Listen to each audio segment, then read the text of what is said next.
RainStick shower takes grid-supplied water and captures it, but unlike just going down the drain with single use, RainStick allows you to cleanse, filter, and recirculate your water. So you save 80% water, 80% energy. So what we've done as well is we have an app that will tell us and track how much water and energy we have saved. We also are able to turn the shower on from our app, as well as it'll give us little reminders on when we have to replenish the cleaning products. So there's 3 different ways that RainStick cleanses our water. One, there's a micron filter at the bottom that will capture hair, dirt, and debris.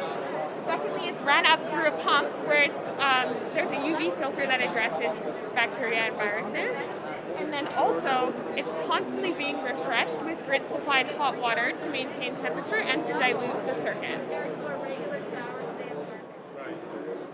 That's all you need to know.